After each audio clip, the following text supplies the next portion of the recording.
In this movie, I'll show you how to create a scatter chart in Excel that includes axis titles.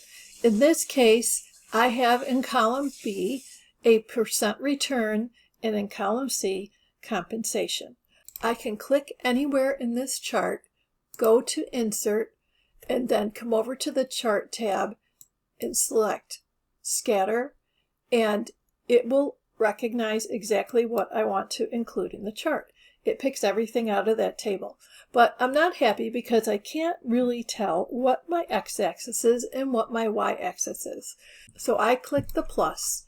I hover over axis title and click that arrow and tell it I want to include primary horizontal and primary vertical. At this point, now you have to do a little bit of work.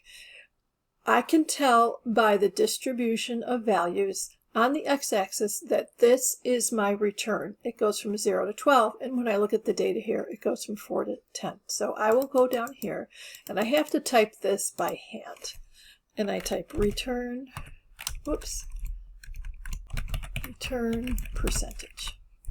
And then I'll come over to this axis title, and I'll write compensation percentage.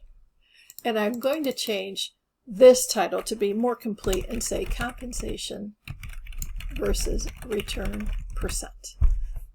That's how you create a scatter plot in Excel.